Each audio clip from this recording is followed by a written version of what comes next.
La bomba 7. No cuento esto para que me crean, sino para sacármelo del cuerpo. Hay recuerdos que se quedan pegados como el olor a gasolina en la ropa, por más que te talles las manos. Esto pasó en 2019, cuando yo trabajaba como auxiliar de laboratorio en Monterrey y mi prima Carla estudiaba en Saltillo. Ese fin de semana íbamos a Matamoros, porque una tía nos prestó su casa para despejarnos de todo. Era un viaje sencillo, de esos que haces 1000 veces en el norte, con el mapa memorizado, el aire seco y la carretera estirándose como una cinta negra bajo la noche. Salimos tarde, casi a las 9:30, porque yo había salido de turno y Carla insistió en pasar por unos snacks para el camino. Traíamos música bajita, el celular cargándose, el tanque a poco más de la mitad. Nada raro. Lo raro empezó cuando, ya en una parte donde el camino se siente más solo, nos dimos cuenta de que el aire del coche olía diferente. No era el olor normal del viaje. Era un olor fuerte, fresco, como gasolina recién derramada. Le bajé al volumen y abrí un poco la ventana para ver si se iba. No se fue. Carla me miró con esa cara de ¿lo estás oliendo también? Moví el retrovisor, revisé el tablero, y vi que el indicador de gasolina bajaba más rápido de lo normal. Como si algo estuviera chupando el tanque. No puede ser, murmuré, y me callé de inmediato, como si hablarlo lo hiciera más real. El GPS marcó una gasolinera a unos kilómetros, pero no estaba sobre la ruta principal. Era una desviación corta por una carretera secundaria. Solo para cargar y revisar, pensé. No tenía ganas de quedarme sin combustible en medio de la nada. Carla dijo que también quería ir al baño, y ahí estuvo el primer error, creer que la urgencia siempre justifica la prisa. La desviación nos metió en un tramo sin luces. El cielo estaba limpio, pero la oscuridad del terreno se sentía espesa, como si la noche tuviera peso. A los pocos minutos apareció el letrero, una gasolinera vieja, con el logo desteñido, y un letrero luminoso parpadeando que apenas se leía. Lo que me extrañó no fue que estuviera sola, sino que parecía abierta y cerrada al mismo tiempo, luces encendidas en el techo, pero la tienda con cortinas abajo, cámaras en las esquinas, pero sin ningún carro, bombas con mangueras colgando, pero sin un solo trabajador. Entré despacio, con el corazón apretado, como cuando llegas a un lugar y tu cuerpo entiende antes que tu cabeza que algo no cuadra. Me estacioné junto a la bomba más cercana. Carla señaló hacia un módulo pequeño a un lado, donde estaba el letrero de baños. No había nadie. Al apagar el motor, el silencio se volvió más grande. Ni grillos, ni perros, ni el zumbido típico de un lugar con electricidad. Solo el golpeteo lejano de una lámina movida por el viento. Voy rápido, dijo Carla, y se bajó. Yo también me bajé, por pura costumbre, por no dejarla sola.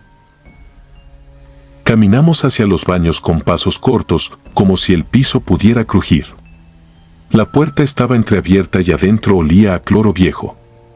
El foco del techo titilaba. No nos tardamos.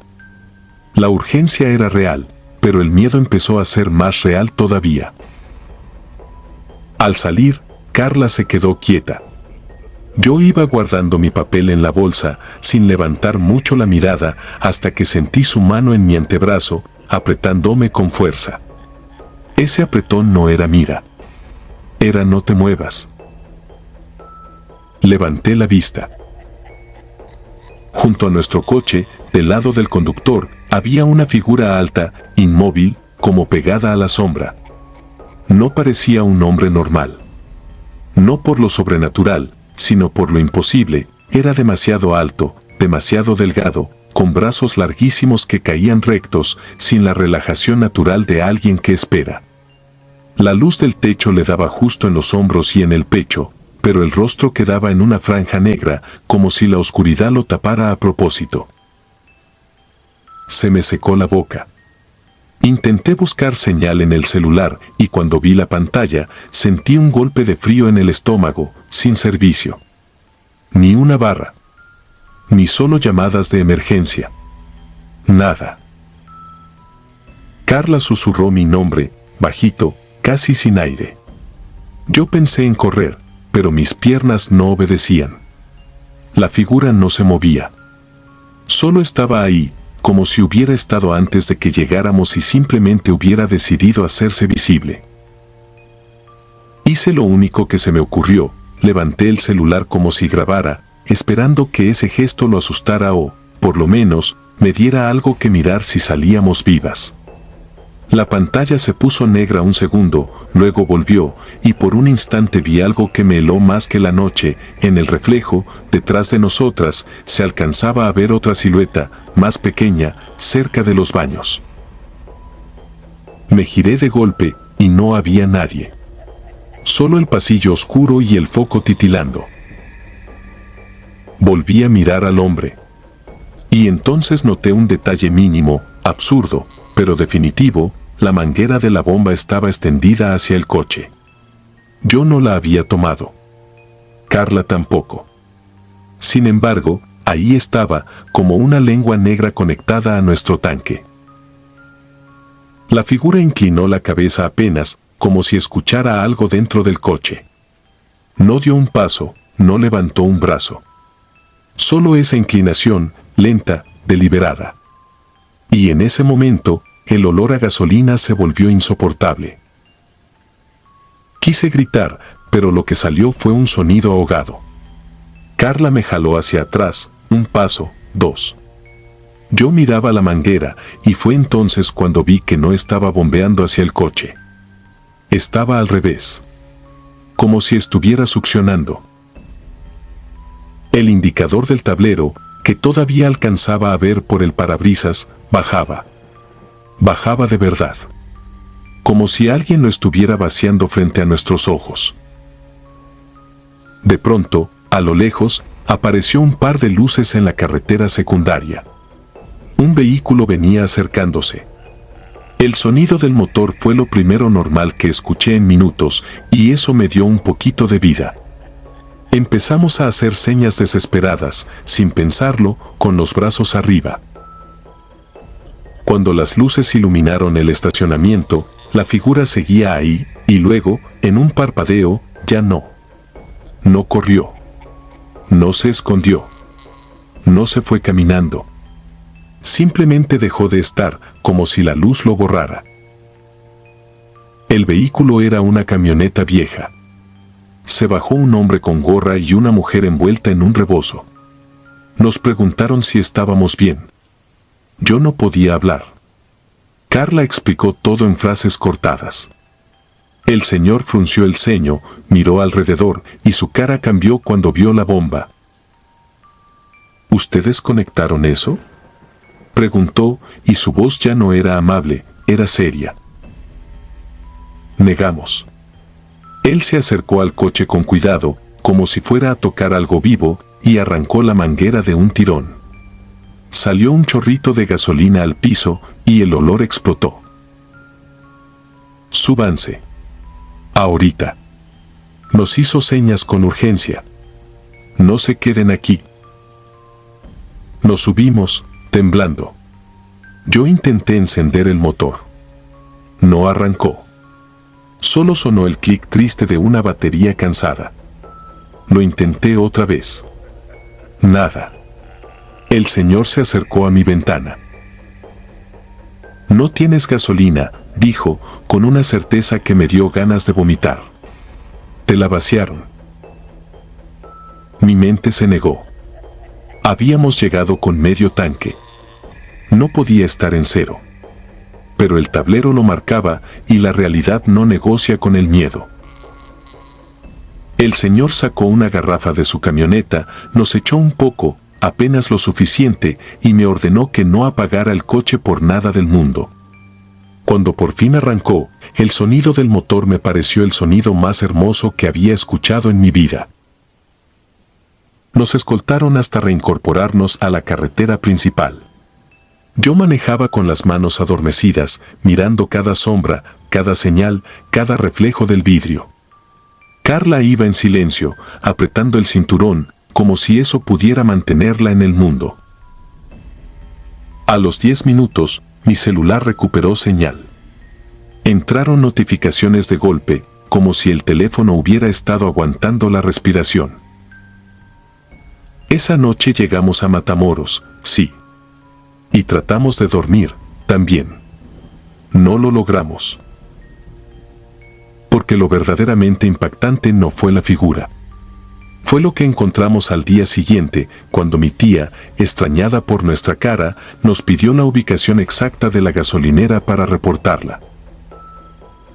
La buscamos en el mapa con calma, con señal, con luz de día. No existía.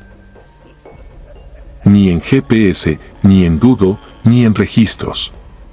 La desviación sí aparecía, la carretera secundaria sí estaba, pero en el lugar donde debió estar la gasolinera solo se veía un terreno vacío, puro monte.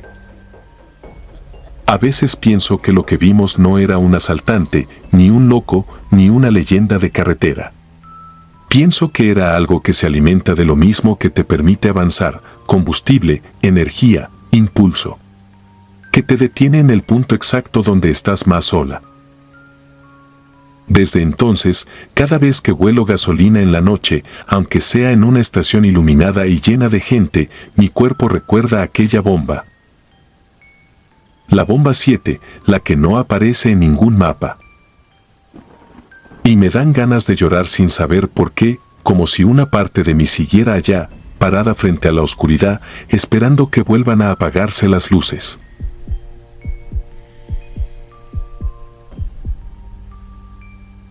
La bomba oscura. Tardé años en atreverme a contarlo sin sentir que traicionaba a alguien. No porque lo que viví fuera vergonzoso, sino porque está ligado a la única persona que siempre me sostuvo, mi hermana mayor. No diré mi nombre. En ese entonces yo tenía 36 años y ella, Mariana, 41. Era diciembre de 2018, de esos días en que el frío se cuela por las rendijas del coche aunque traigas la calefacción encendida. Íbamos rumbo a Zacatecas a pasar fin de año con una tía en un rancho cerca de Jerez. Viajábamos mi esposo, mis 2 hijos y mi hermana. Mi mamá se había quedado en casa por una gripe y Mariana insistió en acompañarnos para que no manejaran solos. Salimos al atardecer, creyendo que llegaríamos antes de medianoche. Pero entre una parada por comida, un retén y un tramo de carretera en reparación, se nos hizo tarde. La carretera empezó a verse distinta después de Fresnillo, más oscura, más larga, con ese silencio raro en el que el radio suena como si lo transmitieran desde otra habitación. Pasada la 1 de la mañana, me dio un dolor en el vientre. No era urgencia, era más bien esa presión incómoda que te hace pensar en baño, en baño, en baño, hasta que se vuelve lo único que existe. Le pedí a mi esposo que se detuviera en cuanto viera una gasolinera.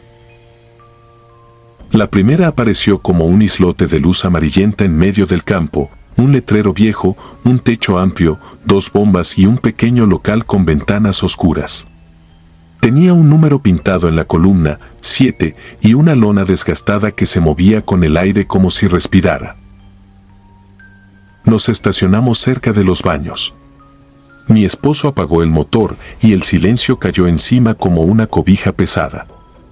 Mis hijos iban dormidos, con las bocas abiertas. Mariana miraba por la ventana, seria, como si la gasolinera le diera mala espina. ¿Quieres que vaya contigo?, me preguntó, bajito, para no despertar a los niños. No, es rápido, le dije, y me bajé. El aire olía a gasolina vieja, a tierra fría y a café recalentado. No vi a ningún despachador. Solo se escuchaba un zumbido constante, como el de un transformador. Los baños estaban al costado del local, separados por una pared de bloc. La puerta del de mujeres tenía un letrero desteñido y una bisagra que chilló en cuanto la empujé. Adentro, la luz era blanca y dura, de esas que hacen ver la piel cansada. Había 2 cubículos. Me metí al del fondo y cerré el seguro. El eco del lugar hacía que cualquier movimiento sonara más fuerte, el papel, el cierre del pantalón, hasta mi respiración. Fue entonces cuando escuché que la puerta principal volvió a chirriar. Alguien entró. No vi sombra, solo oí pasos lentos sobre el piso húmedo. Luego, una pausa, como si la persona se quedara parada, mirando. Un segundo después, se abrió la puerta del cubículo de al lado. Y por debajo vi los pies. Los reconocí de inmediato. Tenían unos tenis blancos con una manchita gris en la punta del derecho, la misma que Mariana odiaba porque se veía feo en las fotos. El pantalón era de mezclilla oscura. Era ella. No había forma de equivocarme. Sentí alivio. Me pareció hasta gracioso que hubiera decidido entrar aunque me había dicho que no. Ya estoy aquí, Marian, dije, con voz normal. Apúrate, que falta un buen. No contestó. Pensé que quizá no me había escuchado por el eco, así que repetí, un poco más alto. Mariana, ¿todo bien? Silencio. Lo que me hizo sentir extraña no fue solo que no hablara. Fue la forma en que se quedó quieta. Sin mover los pies, sin acomodarse, sin nada. Solo, ahí. Como si estuviera parada mirando la puerta, sin intención de usar el baño. Me subió una punzada en la nuca. Ese instinto absurdo de cuando sientes que hay alguien cerca, pero no con intenciones normales. Quise bromear, sacudirlo. ¿Me estás asustando o qué? Entonces lo escuché. Un llanto. No un sollozo suave. Era un llanto contenido, como si alguien se estuviera ahogando por dentro y se negara a dejar salir el sonido. Me erizó la piel. Era exactamente la voz de Mariana cuando lloraba en secreto, la misma que yo conocía desde niñas, ese llanto que intentaba no existir. Me paré de golpe. La sangre me golpeó en las sienes. Mariana. Susurré, porque de pronto me dio terror gritar. Ábreme. ¿Qué te pasa? El llanto siguió, más roto, como si algo se le quebrara en el pecho. Me subí el pantalón con manos torpes y abrí mi puerta. El baño olía peor desde afuera, como si el drenaje llevara días respirando. Me acerqué al cubículo de al lado. La puerta tenía el seguro por dentro, pero no se veía el pestillo marcado, era como si alguien lo sujetara sin cerrarlo del todo. Mariana, por favor, dije, tocando con nudillos. Dime qué pasa. El llanto cambió. Se volvió casi un gemido, un sonido más bajo, demasiado cerca de la puerta. Y en ese momento escuché el chirrido de la entrada otra vez. Me giré con el corazón desbocado. Mariana entraba al baño. La vi completa, su chamarra negra, su cabello recogido, su cara con esa expresión de fastidio por el frío. Me miró con preocupación apenas me vio. ¿Por qué estás pálida?, preguntó. Me preocupé, te tardaste. Me quedé sin aire. No pude ni parpadear. Mis ojos se fueron solos al cubículo de al lado. Quise señalarlo, explicar, pero la lengua no me respondió. Mariana dio un paso hacia mí y me tomó de los antebrazos. Oye, ¿estás bien? Yo, como en automático, abrí la puerta del cubículo contiguo. No estaba con seguro. Se abrió fácil, como si nunca hubiera habido nadie. Adentro no había nada. Ni pies. Ni sombra. Solo el inodoro manchado y un papel tirado en el piso. El llanto se cortó en seco, como si nunca hubiera existido. Sentí el vacío en el estómago, esa certeza horrible de que acabas de ver algo que no deberías haber visto. Tomé a Mariana del brazo y la jalé hacia afuera sin explicaciones. Ella se dejó llevar, confundida. Al salir, noté algo que antes no había visto. En la pared exterior del baño, justo bajo una ventana pequeña, había una cruz marcada con hollín, como si alguien la hubiera dibujado con un dedo sucio. Y más abajo, pegado al bloc, un ramo de flores secas, amarrado con hilo rojo. Corrimos al coche. Mi esposo levantó la vista, extrañado. Yo apenas pude decir: arranca. Ahorita te explico, pero arranca. Nos alejamos y las luces de la gasolinera se hicieron pequeñas en el retrovisor.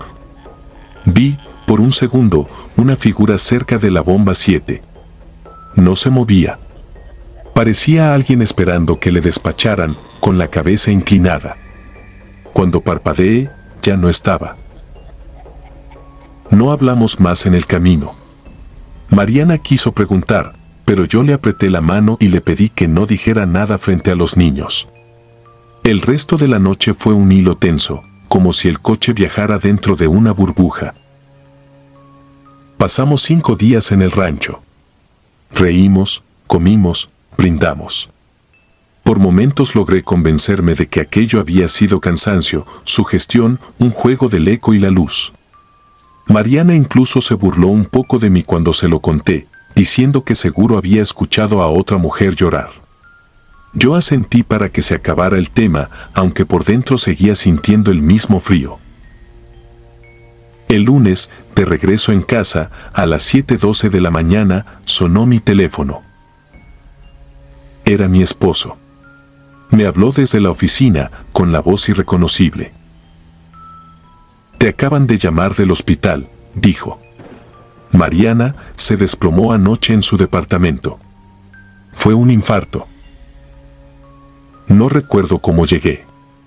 Solo recuerdo la sala blanca, el olor a desinfectante y el momento exacto en que entendí que el llanto del baño no era un llanto de tristeza, sino de despedida. Como si alguien, o algo, hubiera usado su voz antes de que se apagara. Después, mientras ordenábamos sus cosas, encontré en su bolsa una libreta pequeña. En una hoja había escrito, con letra apurada, una sola frase, fechada esa misma madrugada del viaje. Si me pasa algo, no se detengan. No vuelvan a esa bomba.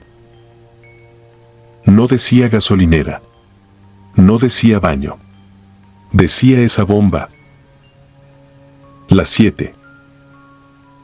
Desde entonces, cada vez que paso por una estación de noche, el olor a gasolina me revuelve el estómago. Y si veo un número 7 pintado en una columna, no me importa cuánta urgencia tenga, sigo de largo. Porque la pregunta que me persigue no es si fue casualidad. La pregunta es por qué ese lugar ya sabía, y por qué, por unos minutos, algo se atrevió a ponerse los zapatos de mi hermana para llorarme desde el otro lado de una puerta. Y lo peor es admitirlo, a veces, cuando estoy sola en un baño público y escucho pasos afuera, todavía espero oír ese llanto. Como si no hubiera terminado.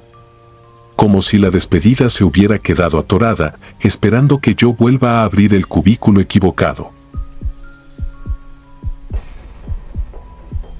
Suscribirte y darle like ayuda mucho a este canal. Si ya has escuchado mi contenido antes, te ha gustado y estás disfrutando lo que escuchas en este sector, te agradeceré que presiones el botón de suscribirse. Sin más interrupciones, continuamos.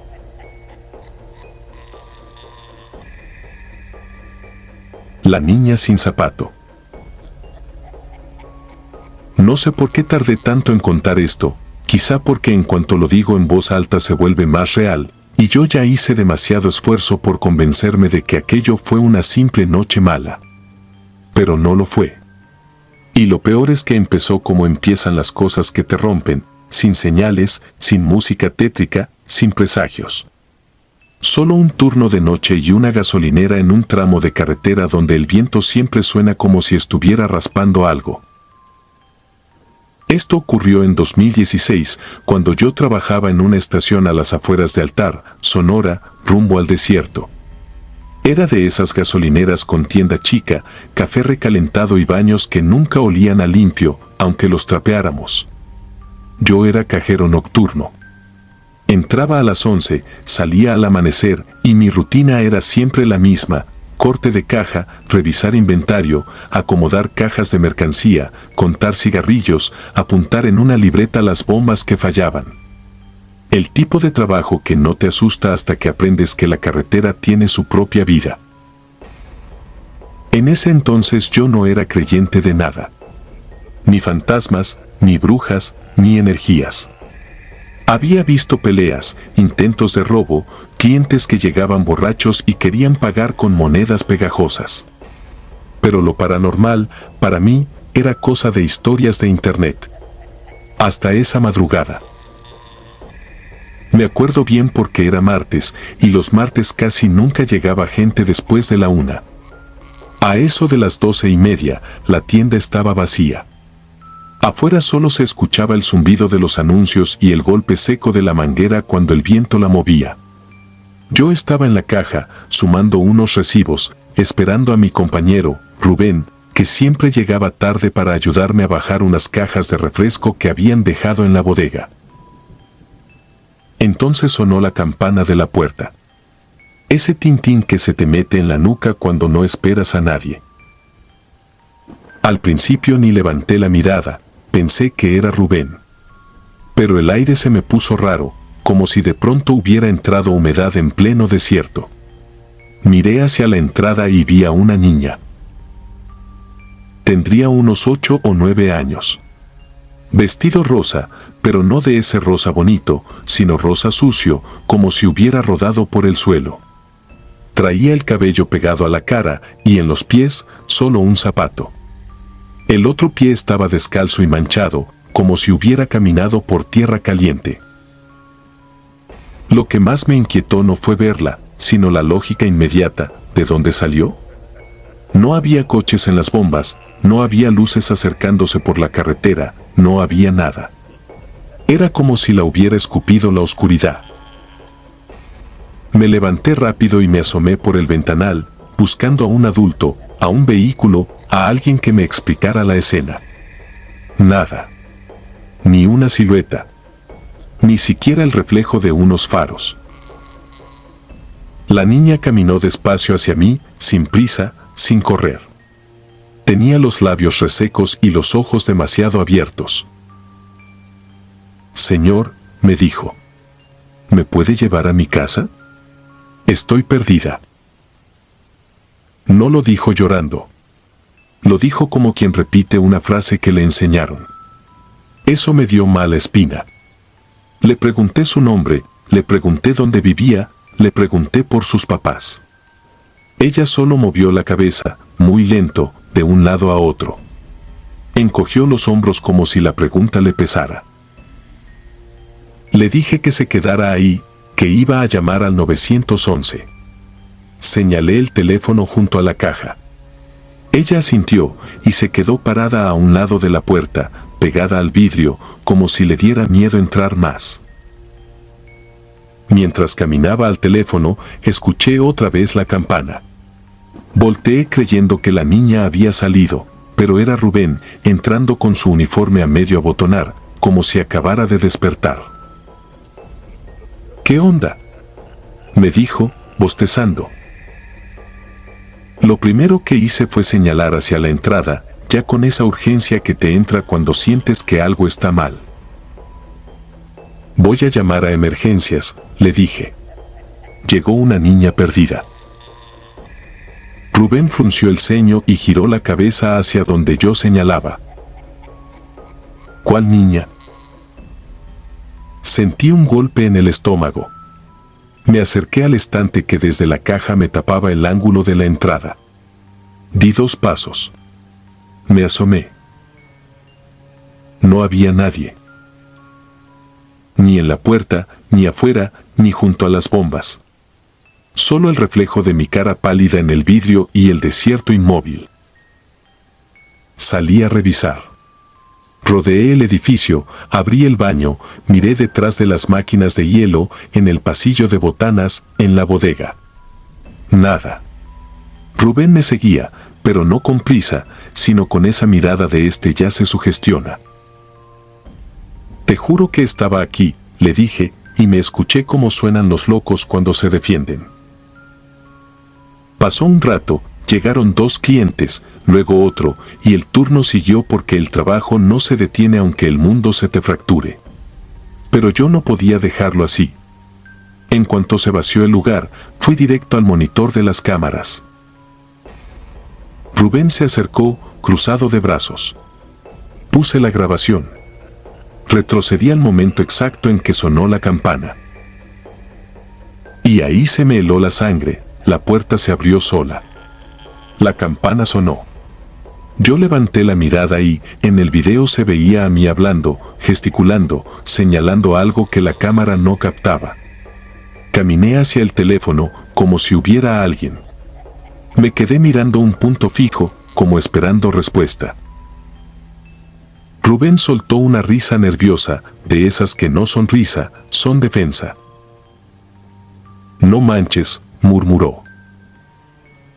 Avancé un poco la grabación. Entró Rubén, la puerta volvió a sonar, y yo le dije algo. Él volteó y no vio nada, igual que en la realidad. Y lo peor fue mi cara en el monitor, no era una cara de confusión. Era una cara de alguien que está atendiendo a una persona de verdad. Rubén, para sentirse menos mal, quiso revisar afuera, las cámaras de las bombas. Ahí fue donde entendí que esa niña no solo apareció en la tienda.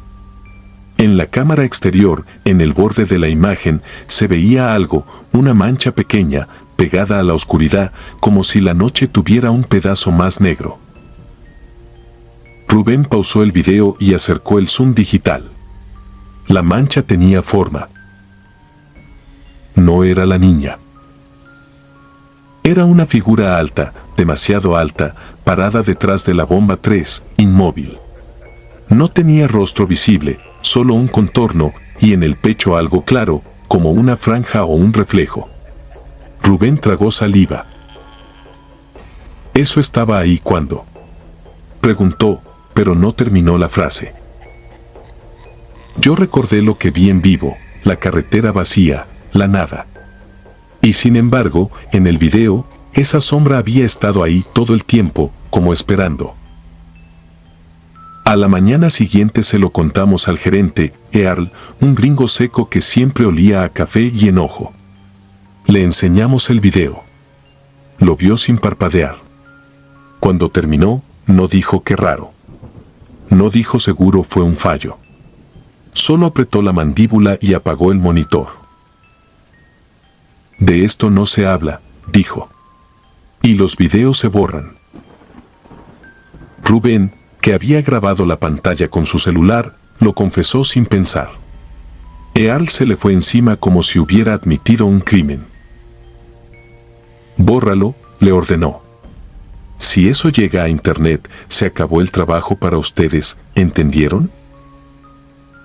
Yo debería haberme indignado, pero en ese momento el trabajo era lo de menos. Yo quería una explicación. Una lógica. Algo que encajara. No la hubo. Lo único que conseguí, semanas después, fue un dato que me dejó peor. Un camionero frecuente, de esos que paran por cigarrillos y baño, me escuchó hablar del tema sin querer. Se quedó serio y me preguntó si la niña traía vestido rosa y un zapato. Se lo describí. Él solo bajó la mirada y dijo que, años atrás, en ese tramo, una familia se volcó. Que la niña salió disparada, que no la encontraron de inmediato, que la buscaron con lámparas entre matorrales. Y que cuando por fin la hallaron, ya no tenía un zapato. No me dio nombres. No me dio fecha exacta. Solo me dijo algo que todavía me pesa, que los que mueren en la carretera no siempre entienden que se fueron, y que a veces regresan al último lugar donde vieron una luz encendida. Yo renuncié al poco tiempo. No por la niña. Por lo otro. Porque después de esa noche, la bomba 3 empezó a fallar más seguido. Y cada vez que fallaba, la cámara exterior registraba lo mismo, una sombra inmóvil en el mismo lugar, como si se alimentara de la luz intermitente. Y porque una madrugada, al cerrar la tienda, escuché la campana de la puerta una sola vez, aunque yo ya tenía el seguro puesto. No abrí. No miré. Solo me quedé quieto, con las llaves temblándome en la mano, rezando por primera vez en mi vida y escuchando, del otro lado del vidrio, una voz bajita que decía: «Señor, ¿me puede llevar a mi casa? Estoy perdida». Y supe, con un terror frío y definitivo, que esa niña nunca había venido sola.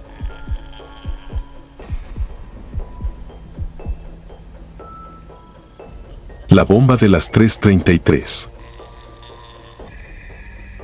Nunca he sido bueno para contar esto sin que se me seque la garganta, pero ya pasaron muchos años y aún así, cuando huelo gasolina en la madrugada, vuelvo a estar ahí. Esto ocurrió en 2012, cuando yo tenía 18 recién cumplidos. Vivía en las afueras de Ciudad Victoria, Tamaulipas, y trabajaba en una gasolinera que estaba casi pegada a la carretera, donde la ciudad se empieza a deshilachar y ya solo quedan talleres, lotes baldíos y anuncios viejos mordidos por el sol.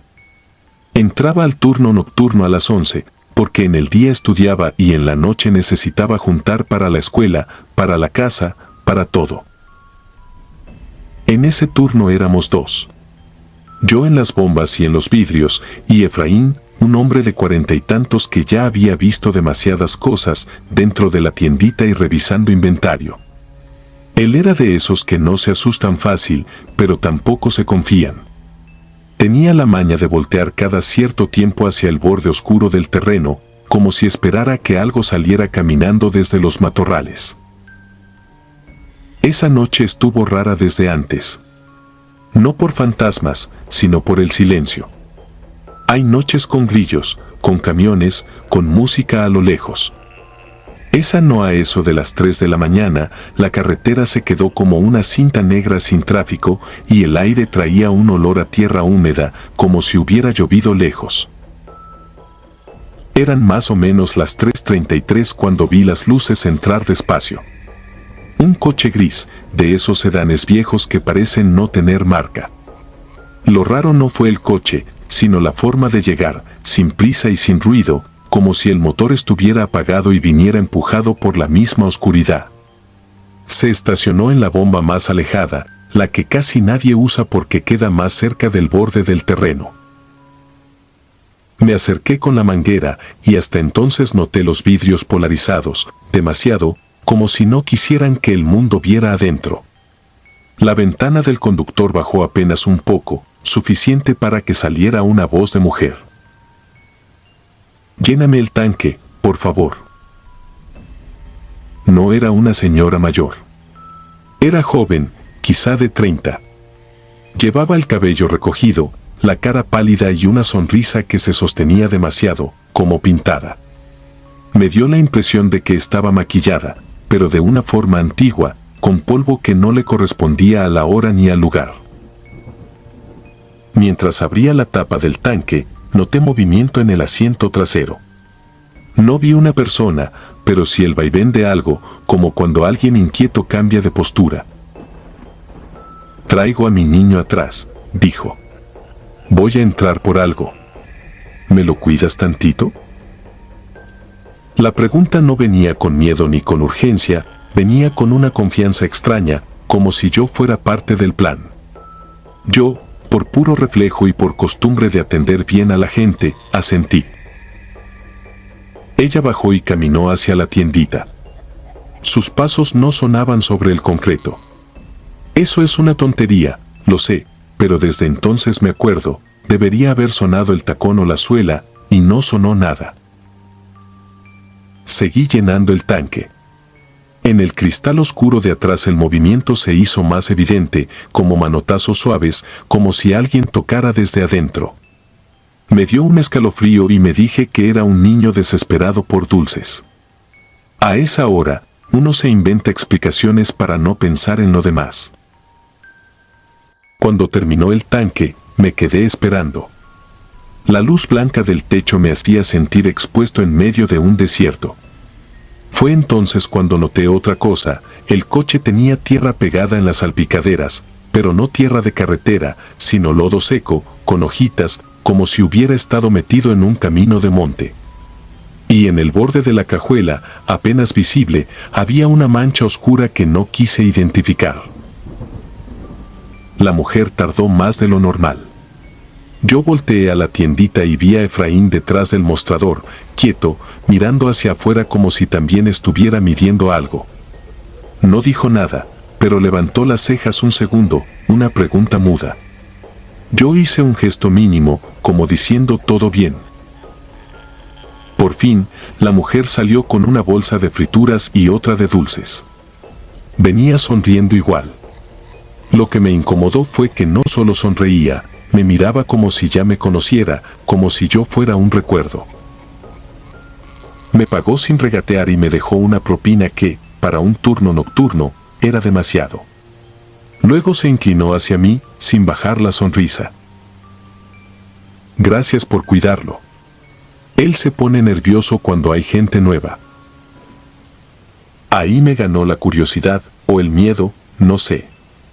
Le pregunté, con la voz más normal que pude. ¿Todo bien con el niño? Ella asintió, y con una suavidad que parecía ensayo, señaló el asiento de atrás. Mira, saluda. Dile que ya nos vamos. Entonces, con una calma de alguien que abre una ventana en una tarde cualquiera, bajó el vidrio trasero. Lo que vino fue un niño. Era un cuerpo sentado, pero no como una persona viva, sino como una cosa acomodada. Un adolescente, flaco hasta lo imposible, con la piel pegada a los huesos. Tenía una gorra puesta, y la gorra le quedaba grande, como si la cabeza ya no llenara nada. Los ojos no eran ojos. Eran dos cavidades oscuras que parecían mirarme desde adentro del cráneo. La boca estaba entreabierta, como si hubiera intentado decir algo y se hubiera quedado en el intento para siempre. No olía a nada. Eso fue lo peor. Yo esperaba el golpe del olor, la confirmación. No hubo. Solo un aire frío que me raspó la nariz, como cuando abres un refrigerador vacío. Me quedé parado, con la manguera todavía en la mano, incapaz de moverme. Sentí que las piernas se me aflojaban y que el corazón se me iba a salir por la garganta. La mujer, en cambio, lo miró con ternura real, como una madre viendo a su hijo dormido. ¿Ves?, me dijo. Se portó bien. Subió el vidrio con un botón. El cadáver desapareció detrás del cristal oscuro como si nunca hubiera estado ahí. Enseguida encendió el coche. Antes de irse, me regaló una última sonrisa. No te asustes, dijo. Él solo quiere volver a casa. Y se fue. No arrancó rápido. Salió despacio, como había llegado, y en segundos el coche se tragó la carretera negra. Yo seguía sin respirar bien. Efraín ya estaba junto a mí, sujetándome del brazo.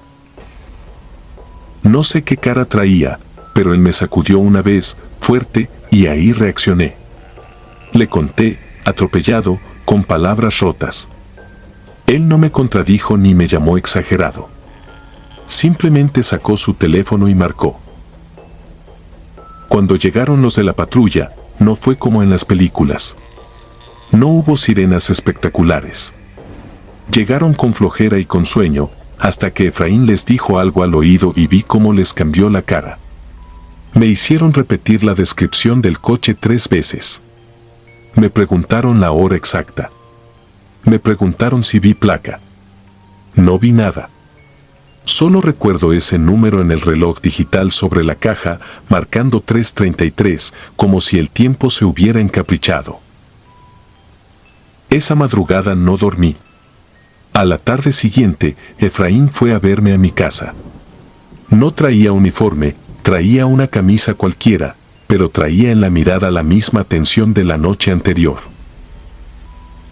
Me dijo que lo habían llamado de la fiscalía, que el coche coincidía con uno buscado en otro estado, que una familia llevaba semanas reportando desaparecida a una mujer con problemas después de perder a su hijo adolescente, que sospechaban que lo había desenterrado del panteón o que nunca lo había enterrado, que lo cargaba con ella porque estaba convencida de que todavía respiraba. Lo que no me dijo la fiscalía, pero me lo dijo Efraín en voz baja, como si aún nos escucharan, fue lo último. Encontraron el coche esa misma noche, abandonado cerca de una brecha. Adentro estaban las bolsas de dulces, intactas. En el asiento trasero estaba el cuerpo, acomodado con cuidado, con la gorra puesta. En el asiento del conductor había marcas de manos en el volante, pero no había rastro de ella. Ni huellas, ni sangre, ni señales de que hubiera bajado por la puerta. Como si la carretera se la hubiera tragado a ella también, en silencio. Yo dejé ese trabajo al día siguiente. Dije que era por la escuela, por cansancio, por lo que fuera. La verdad es que ya no soportaba ver un coche con vidrios oscuros sin pensar que, detrás, alguien podía estar moviéndose, esperando que yo lo cuidara tantito. Hoy tengo más de 30. Ya no paso por gasolineras de carretera de madrugada, a menos que sea inevitable. Y cuando veo una madre con un niño dormido en el asiento de atrás, me quedo mirando un segundo de más, buscando el movimiento que no debería estar ahí. Porque a veces, lo peor no es ver un muerto. Lo peor es ver a alguien sonriéndote con ternura, mientras te lo presenta como si siguiera vivo.